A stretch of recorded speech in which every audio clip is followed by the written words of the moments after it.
Okay, then let's start. Today we are going to learn the Anattalakkhaṇasutta.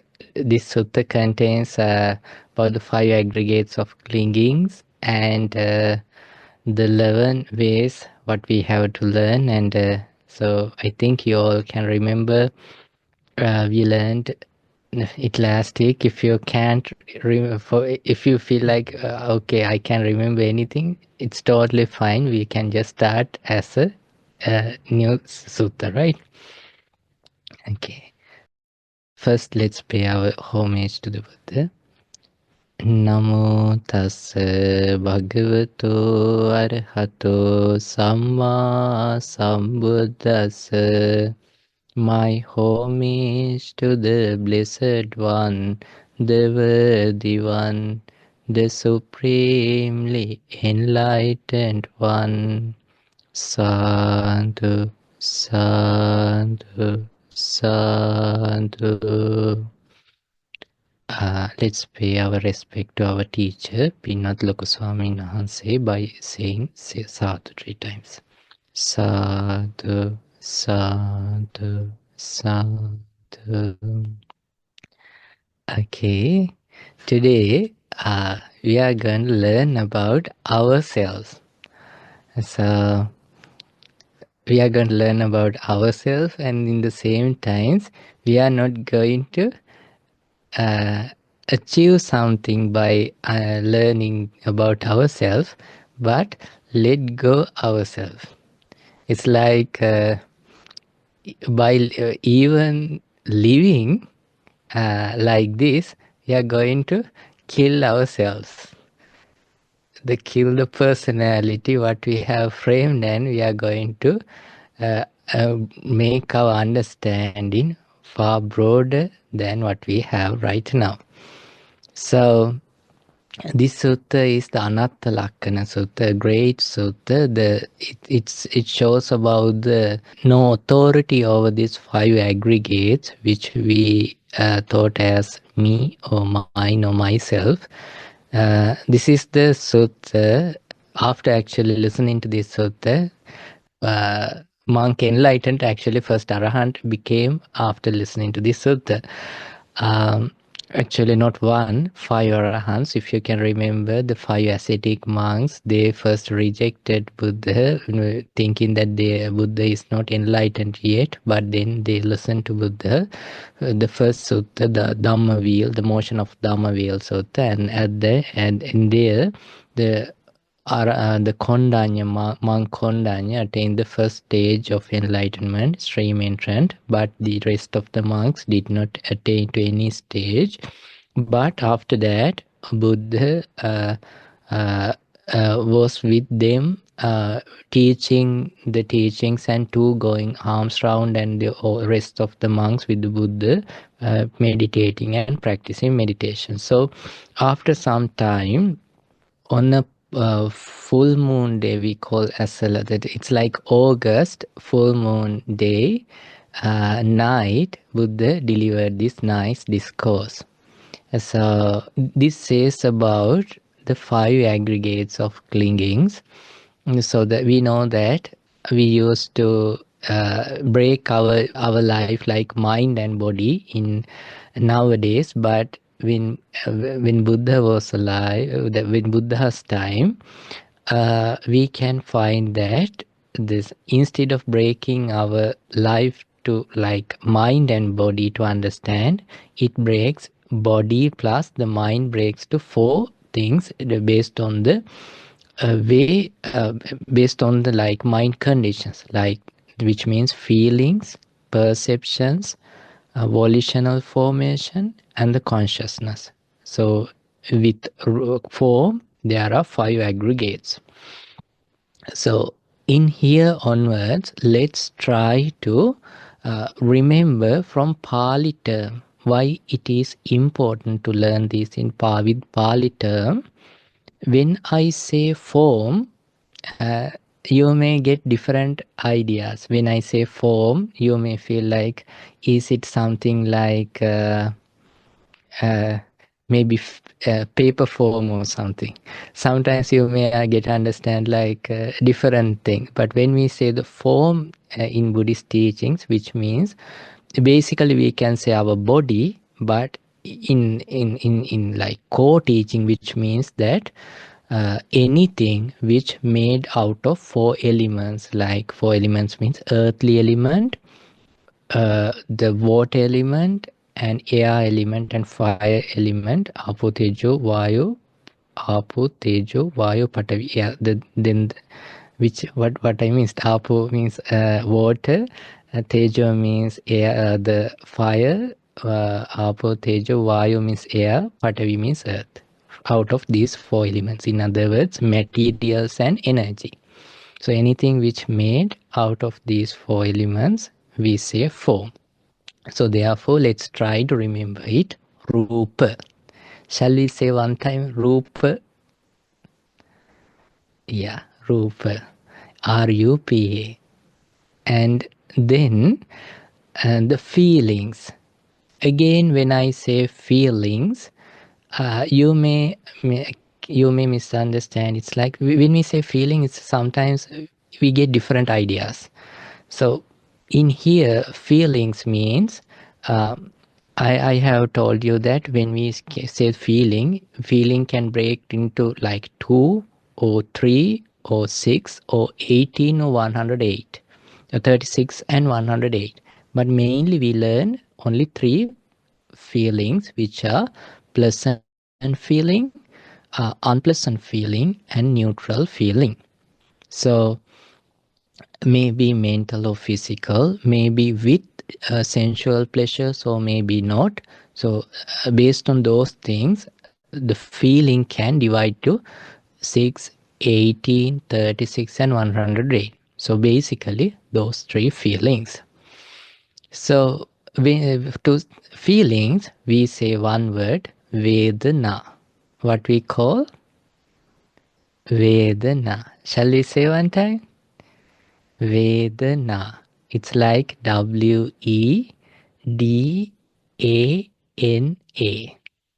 Vedana. Right. So the example for the Vedana is like like water bubbles when raining. When water dips into the ground, the water bubbles create and then just creating and vanishing. Likewise, different feelings arising and falling due to the contact. uh, you may can remember we talked about contact a little bit. I think we may have it in our the whiteboard. I'll share later. So the third thing is perception. Perception means it's like a mirage. It's not an actual thing. It's a relative truth. Which means based on the way we see, we have different perceptions. We get perceptions from our eye. We call it like the rupa sanya. That means form perception, then sound perception, odor perception, and the taste perception, and bodily sensation perceptions, and mind thoughts based on that perceptions. So likewise we have different perceptions. Those are like mirage. If you are born in Asian culture, when we say a ghost, you may afraid a little bit, but if you are in Western culture, you may take it just like, oh, it's just a ghost. Sometimes they may not, I don't know. And if you're born in China also, if you see a cockroach or some sort of animal, or if you lived in Thailand, if you see a frog, you see a delicious meal. But if you see a frog in here, you may find it's like, oh, disgusting or something.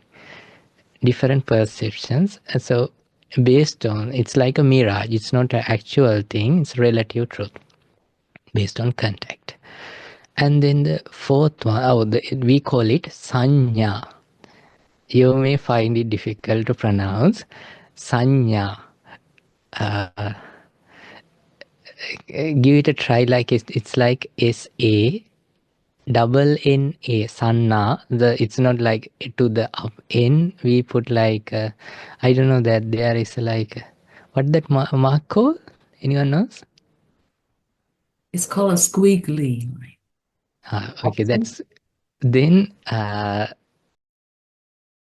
sankhara. Sankhara means volitional formation or volition or intention that the any action which based on our mind or body or word delivers based on the sanya, sankhara, the volition. So it's like its examples is like Buddha saying someone want a hard timber and uh, seems like this man is little foolish. He is taking an axe and going to a banana jungle. Like so what he's doing is he's cutting all the banana trunks and try to find a good timber in there. Uh, so likewise, the intentions in our mind. So basically, Buddha is telling that what our intentions are like. Try to find someone who's going to a banana jungle and try to find good timber. So it's like our intentions are. It seems like very helpful, and these intentions are like we when we have an intention we feel like we should we must achieve it somehow. I should do that, but at the end of that thing it's like just something like empty. Not there is no like super like achievement over there. As an example, uh, when we feel like I should buy a car, uh, we have very strong intention. Once buy that we have a different intention. Like we are cutting another banana tree to find a good timber. So like guys, in daily life sometimes you may find like, oh, this restaurant is so good and I should try it. After trying that we feel like, oh, I should find another banana tree, a good timber in another banana tree. Like guys, we when we have intention, it's like we feel like it has a very good timber in it, but once we cut it, it's nothing. So so it's like the intentions are we call sankhara. The last one is vijnana or the consciousness. The basically the consciousness. So it's like a magician. So think that if the magic is the sanya, the mirage is the magic. So magician, one who make that magic is the consciousness. So like the way we see it's like based on the consciousness, also based on we call nama rupa, mental and material things. So the consciousness, right, what we have right now, the the consciousness of us, sometimes we may dislike a frog and we feel like filthy, or sometimes we feel it a pet. But if someone born in a village like in Thailand, when they see a frog, their consciousness says, wow, delicious lunch. So likewise, so it based on different perspectives, it happens. So, but the thing is, we try to represent this consciousness as me or my or myself. So the Buddha teaches us, instead of representing this as me or mine or myself, just let it go and see the nature of it. For what? For the freedom of all suffering. It's like mm, let things to be as it is. It's like none of my business. There is a business. There is something, but it's not mine. So that's what you have to understand. It's not like this world is not like totally empty. It has something, but it has Rupa, it has Vedana, it has Sanya, it has Sankara, and it has Vinyan. But it does not have authority over that. So then, once that misunderstanding is over, they get the freedom. So it's a there are different examples. So once we go to the sutta, we will just we will go deep to the sutta one by one. So before that, I want to make a good kind of understanding about this. So it's like this: think that we are in a prison. This example comes from Buddha's teaching directly. We are in a prison because we are being in the prison, and prison is so huge. We don't feel like we don't want to escape from that. Like in our prison, we can learn. In our prison, we can, if we feel like this prison, this ward or this part of this correctional department, and the facility is not good, we can fly to another prison, but to a prison actually, and we can marry in that prison. You can date and have relationships in this prison. You can have all those things, but we are still in the prison. So one day, if someone understand, oh, I am in a prison. So once he escaped from that, then he does not want to go back and stay in the prison, even though it's huge. So likewise, that believing, framing ourselves that this rupa is me or mine or myself, and according to our wish or will, is a present. Vedana, Sanya, Sankara, Vinyan. These conditioned things, believing that these are according to my wish and will, is a present. We are being in that present and we are suffering.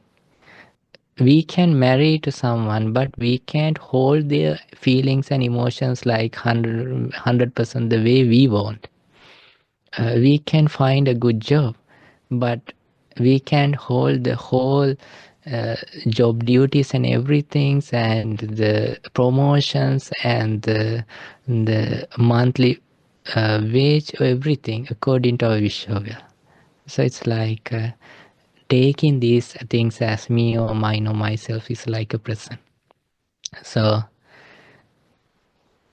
first we have to, since this present is huge, we have to understand, we have to believe someone when they say that you are in a prison and there is a beautiful world out of these gates. We have to believe that. We should have a kind of a confidence about that.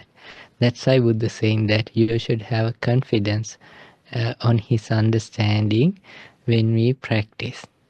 And if not, since this prison is huge, if you feel bored in one place, you can go to another place. Okay.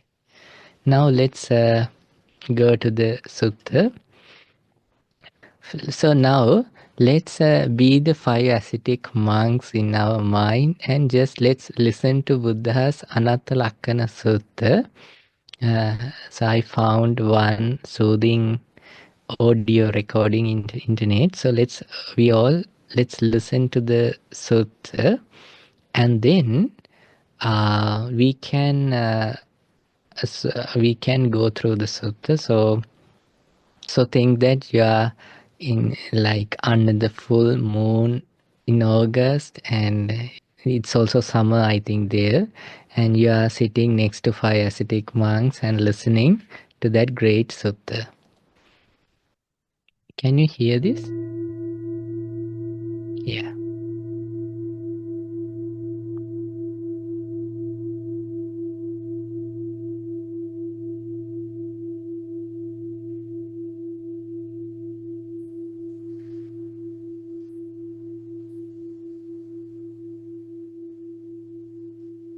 I have heard that on one occasion the Blessed One was staying at Varanasi, in the game refuge at Isipatana. There he addressed the group of 5 monks. Form, monks, is not self. If form were the self, this form would not lend itself to dis-ease. It would be possible to say with regard to form, let this form be thus. Let this form not be thus. But precisely because form is not self, form lends itself to dis-ease. And it is not possible to say with regard to form, let this form be thus, let this form not be thus. And so, as with form, feeling is not self, perception is not self, mental fabrications are not self, consciousness is not self. If consciousness were the self, this consciousness would not lend itself to dis-ease. It would be possible to say, with regard to consciousness, let my consciousness be thus. Let my consciousness not be thus. But precisely because consciousness is not self, consciousness lends itself to dis-ease. And it is not possible to say with regard to consciousness, let my consciousness be thus, let my consciousness not be thus.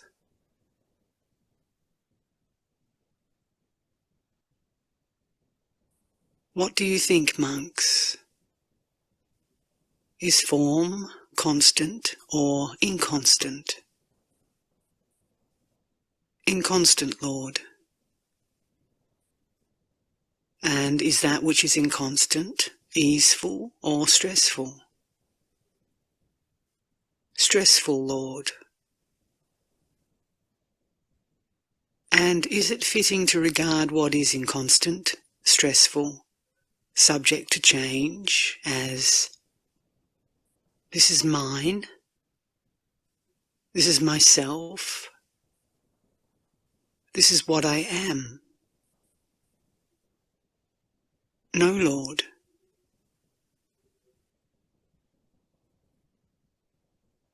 And so, monks, in regard to feeling, in regard to perception, in regard to mental fabrications, and in regards to consciousness, are these constant or inconstant? Inconstant, Lord.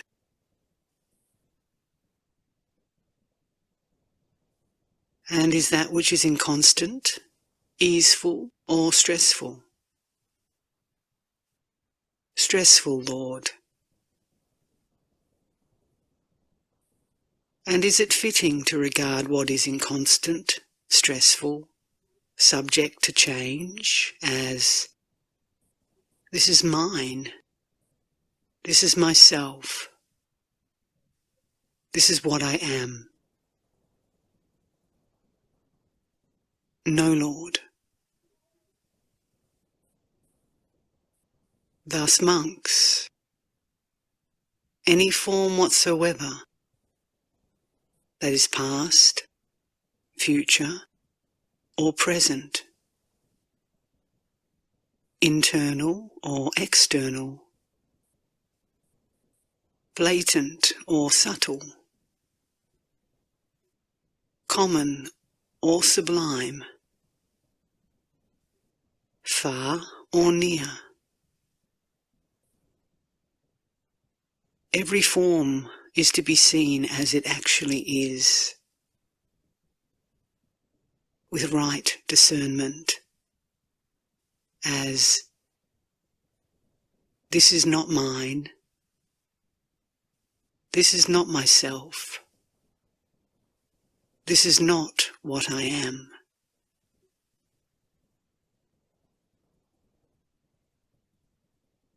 And so also with any feeling whatsoever, any perception whatsoever, any mental fabrications whatsoever, any consciousness whatsoever that is past, future, or present, internal or external, blatant or subtle, common or sublime, far or near.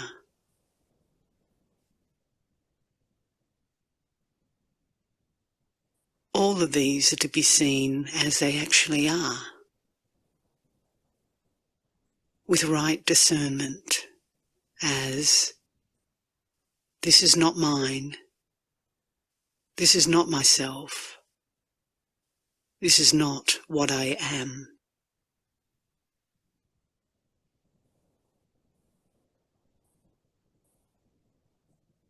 Seeing thus, the well-instructed disciple of the Noble One grows disenchanted with form, disenchanted with feeling, disenchanted with perception, disenchanted with mental fabrications, disenchanted with consciousness, disenchanted, one becomes dispassionate.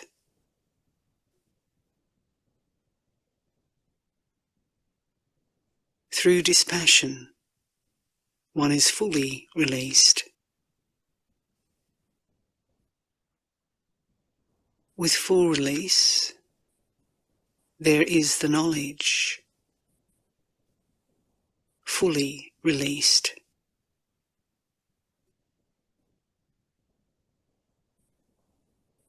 One discerns that birth is ended, the holy life fulfilled, the task done. There is nothing further for this world.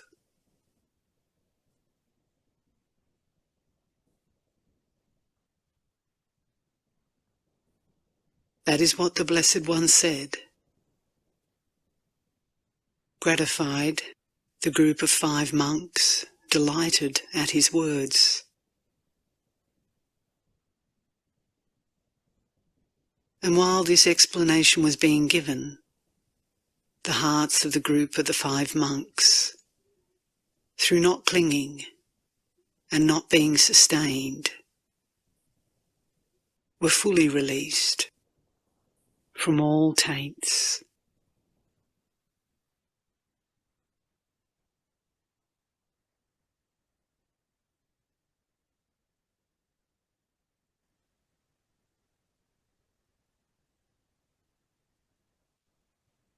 Okay.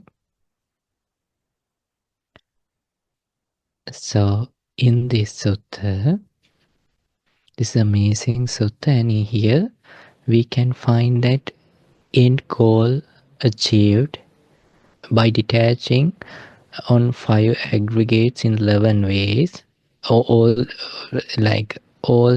5 aggregates in even all the ways, like we say 11, time and space, and came to that understanding by seeing the impermanent and suffering and selflessness. They came to that level before understanding these 5 aggregates are not according to the way a person expect, or there is no authority like may they be in this way or that way. So in this sutta we can break into pieces, like first understanding there is no authority, and then understanding the three characteristic of the existence: impermanence, unsatisfaction, or the suffering, or the selflessness. Then all five aggregates in 11 ways, seeing that it's not me or mine or myself. That means it's a kind of a practice. When this arising, the wisdom improves by seeing with mindfulness, rising and ceasing, and not letting mind to attach to that. And then the final goal achieved. So now let's try to learn it. I'll try to share with the Pali. Okay. This the Anattalakkhaṇasutta.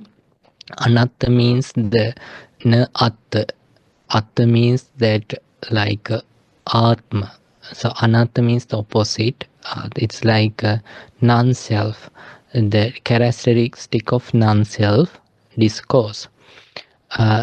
Ekan samayam bhagava Varanasiyam viharati Sipatane Migadai. At one time, Buddha was staying in Varanasi. Varanasi, the deer park, Sipatana. There the Buddha addressed Tatrako Bhagava Panchavakya Bhikkhu Amantehi, addressed the group of 5 mendicants. Bhikkhavoti. Bhikkhavoti means monks. So I prefer Bhikkhu Bodhi translation, but in there I can't find the Pali. That's why I'm going with Bhikkhu Sujato. Badanti tikte Bhikkhu Bhagavato Pachasosum. The monks replied, Venerable Sir, Bhagava etadvocha, Buddha said this, Rupang Bhikkave Anatta. Monks, form is not self. Don't misunderstand, like Rupam Bhikkave Anatta. When we say that Rupa is not self, it does not sound that there is other self, but the form is not in that. Do not misunderstand like that, which means that the Rupa does not have the characteristic of self. It's a non-self. Rupam Bhikkave Anatta. Rupancha hidam Bhikkave Atta Abhavissa. Naidan Rupang Abadaya Sangvatteya Labbetacha Rupe Evam Me Rupang Hotu Evam Me Rupam Maho Siti. For if form were self, it wouldn't lead to affliction. And you could compel form. May my form be like this, may it not be like that. So if there is like authorities like self, we may able to expect that may it be like this and may it be like that. So think about in here when we say the form, yes, we know that it's all about 4 elements. In here, try to understand about your body. So this body, we don't have like full authority over our body. Like we don't want to decaying ourselves, we don't want to make ourselves ill. Actually, if we have the authority over this form, we don't make ourselves like this. We prefer more beautiful than who we are right now. So likewise, there is no such a thing, and we don't have authority like may it be this like this or that. Yasmachako bhikkave rupang anatta tasma rupang abadaya sangvattati nachalabbati rupe evam me rupang hotu evam me rupang maho siti. But because form is not self, it leads to affliction, and you can compel form. May my form be like this and may it not be like that. So in the same way, feelings also not self. Like feelings also, we don't have get that expectation like may it be like this, may it be like that. We know that, right? So if you are worrying about something, you can't ask hey worriness, can you go away? And it's not like the way you expect. If the reason, the cause is there, like cause and effect.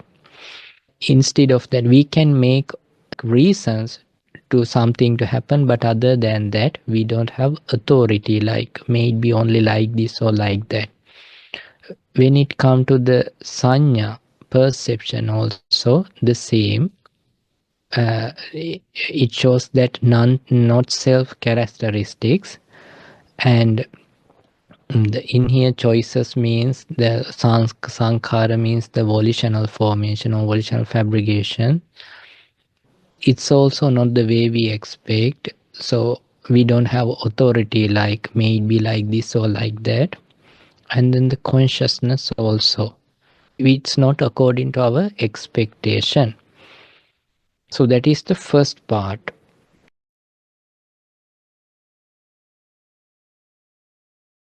Yeah, that's a good question. That's why I said this. I don't prefer this translation. This sounds choices, but even though it says choices, which means the sankhara. Sankhara means the volitional formation or the intention. And again, even intentions are arising due to the contact.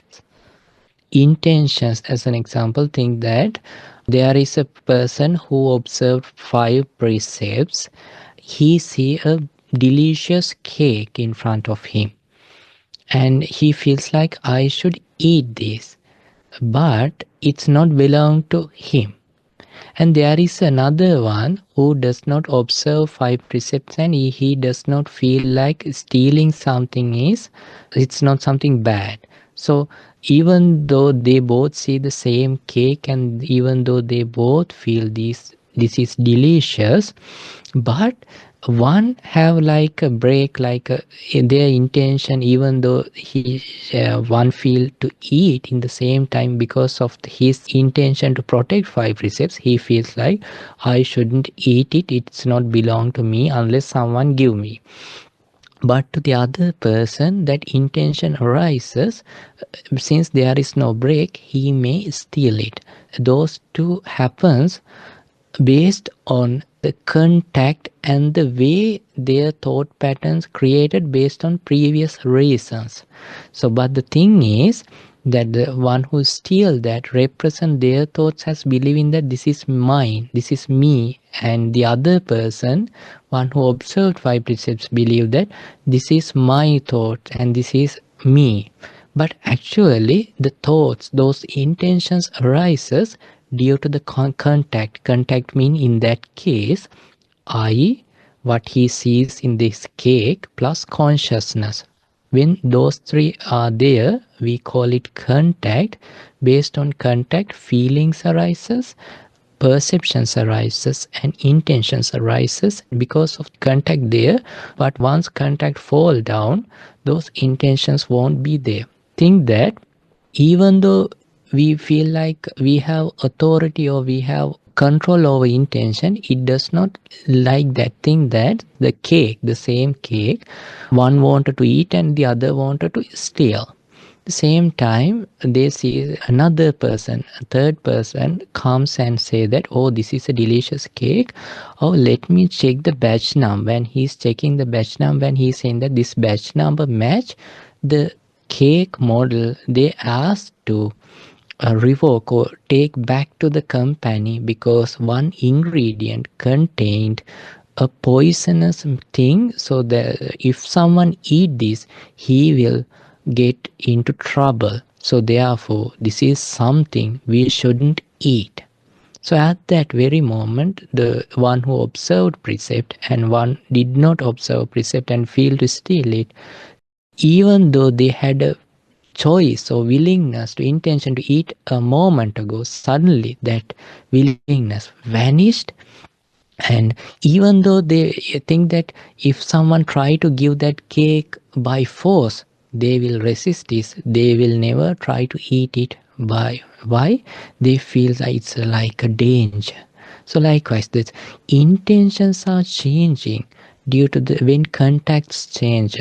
Actually, what we are representing as ourselves in this moment, most of them are based on our culture, based on the place where we live, almost everything shaped up based on things. But the thing is, when those arises, we feel like we are representing those choices, those intentions as me or mine or myself. So that's what we have to understand there.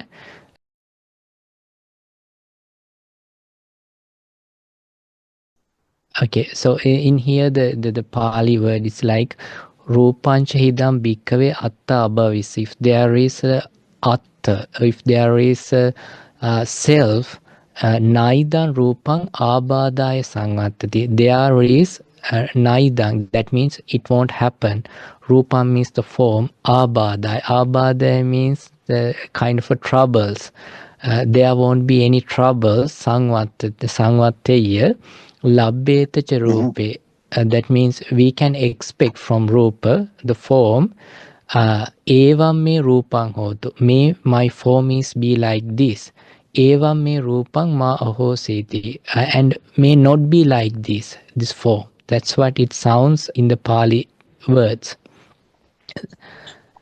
If that form has a self, so that means that the form is the self. That means we should have the authority. May my form is be like this, and may it not be like this.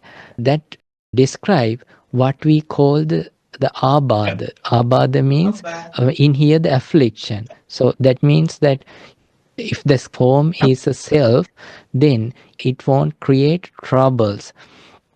And since this does not have that the self, it creates troubles like me, it's not being like this or being like that.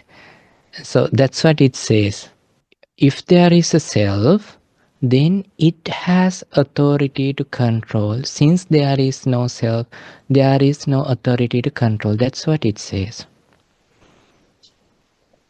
No, actually this describes only one characteristic. In the first part, it contains afflictions or the troubles.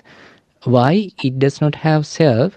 And it says, it further describes, because of that, it won't be like this. We can't have control like may it be like this, may it be like that. It's like showing that characteristic of A, and it describes because of A, it shows this and that. It's again say about the A, not as something else.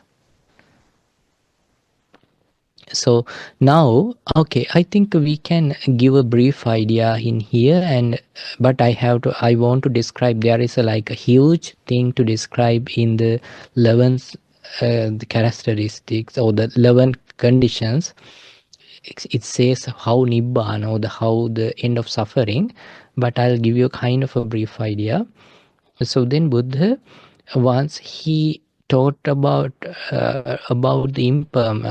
the selflessness, Buddha again come to the beginning, which is beginning means when Buddha describes selflessness or the anatta, he described before that dukkha, before that anicca. That means anicca, dukkha, anatta, impermanence. Due to that, the suffering or the unsatisfaction arises, and after saying those two, Buddha saying about the selflessness.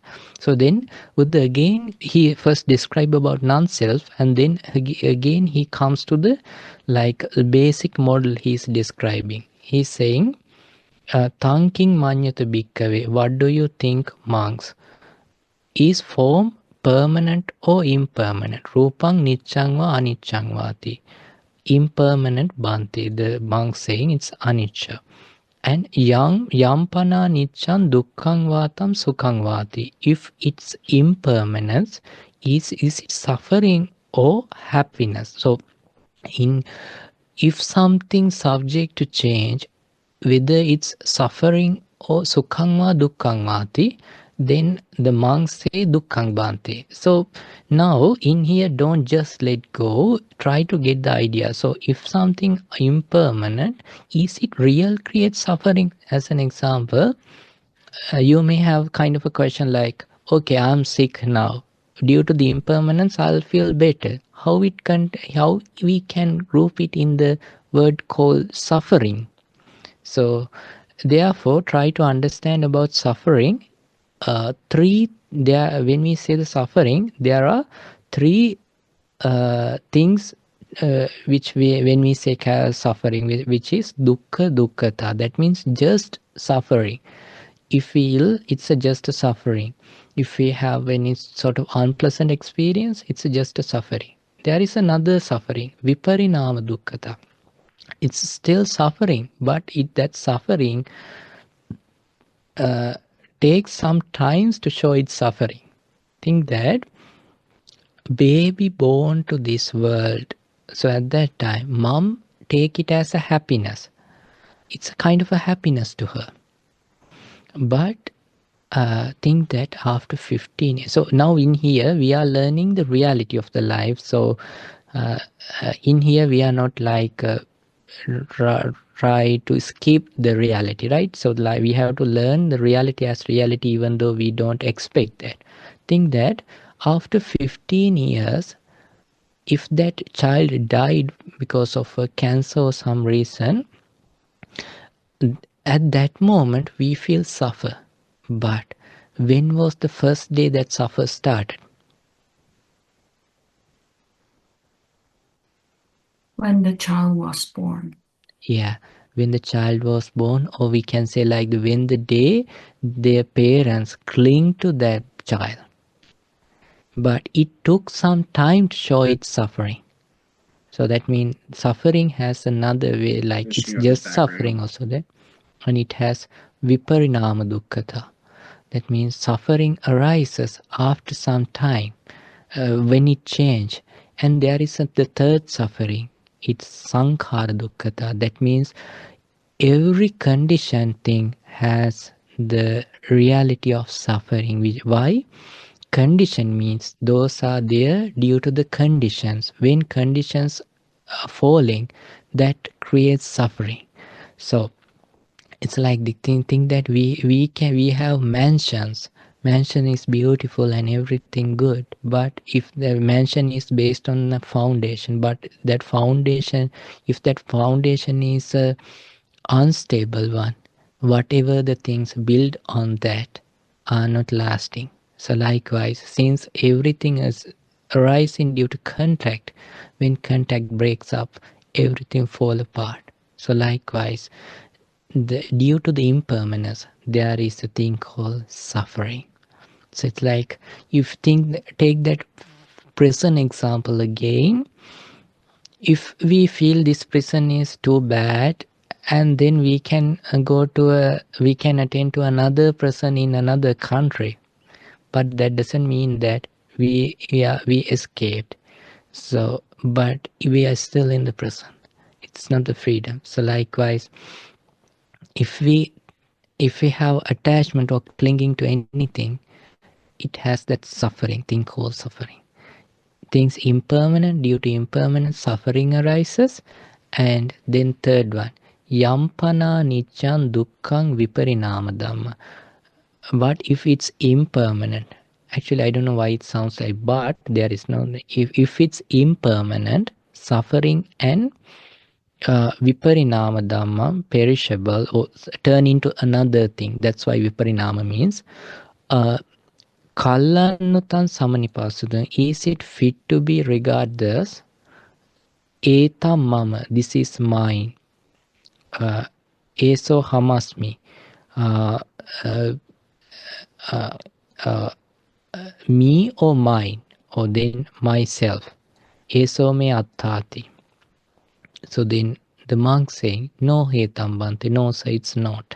So it's like breaking the first break 5 aggregates, and then understanding the form is impermanent. Due to its impermanent, sufferings there, and if something impermanent and change something to another suffering, can we take it as me or mine or myself? The answer is no.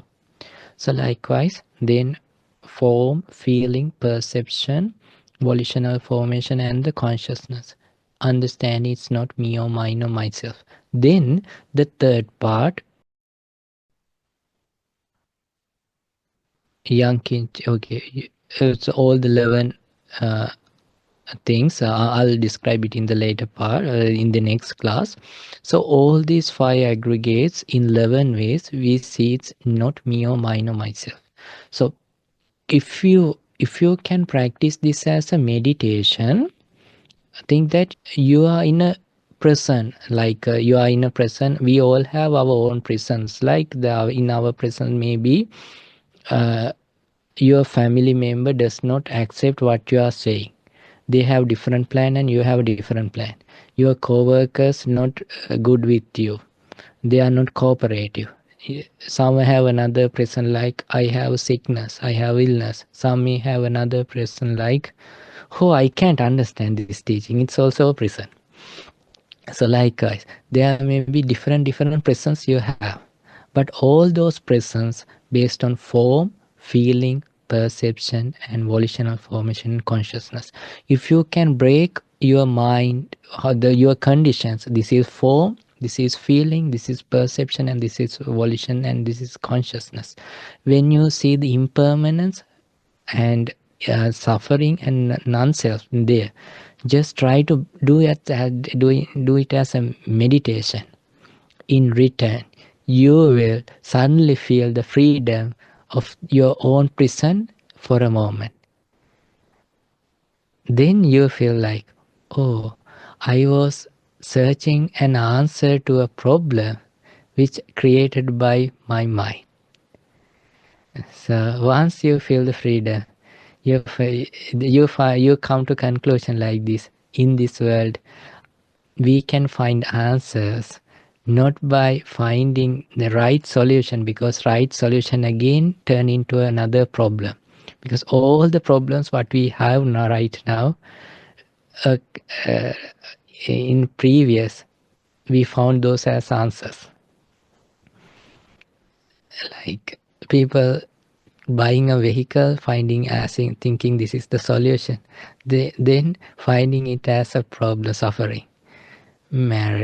If someone having hard time with the relationships, that's also the answer turn into a suffering. If someone having different things, likewise, all the answers turn into suffering. So instead, to end the suffering, what we have to do is not finding an answer, but understanding that there is no question. How we understand that there is no question? The question is there due to the frame which our mind created and expecting may it happen this way, not that way.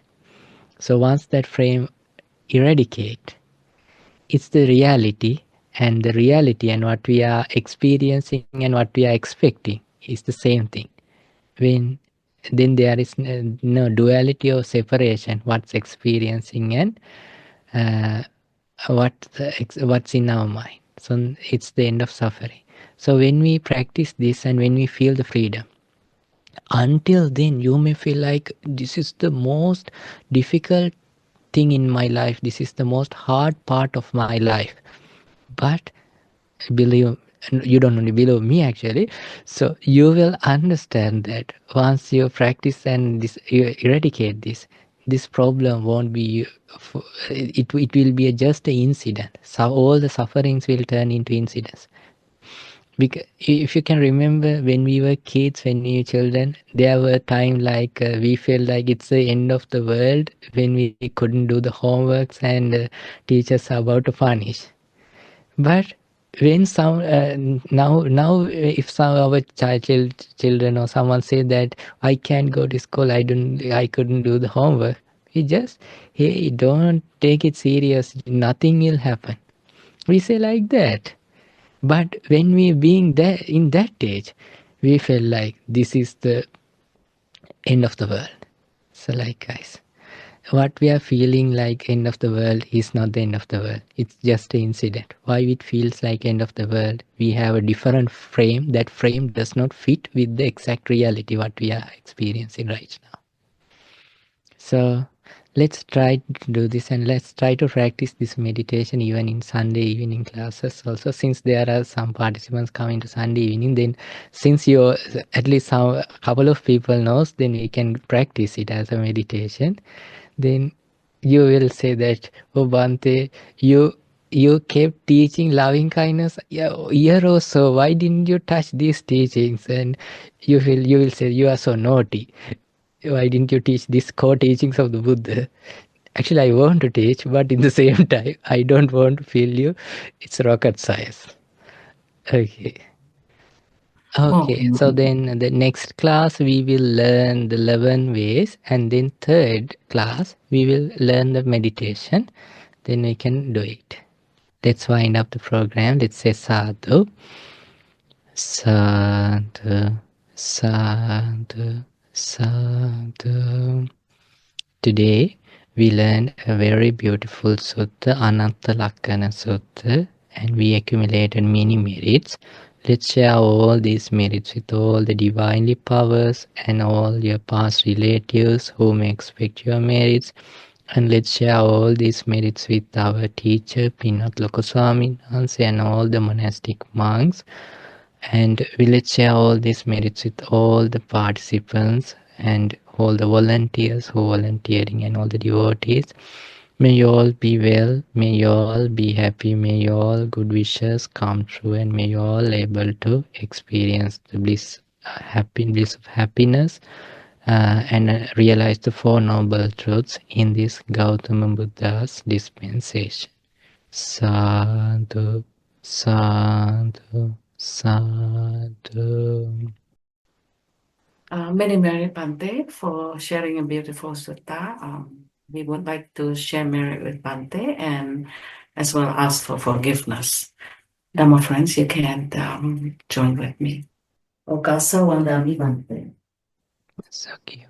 Maya katang punyang samina anumoditabang. Sadhu, sadhu, anumodami. Samina katang punyang mayhang databang. Sadhu, sadhu, anumodita. Sadhu sadhu anumodami. Okasa dwaratena katang sabbang at chayang kamatamipan. Kamami, Kasa kamami bante. Dutiyampi okasa kamami bante. Tatiyampi okasa kamami bante. Sutiha, Nibbana Pacha. Namo Buddhaya. Namaste. Thank you, Bante, for teaching us the Dhamma. Welcome. May Bante be well and happy.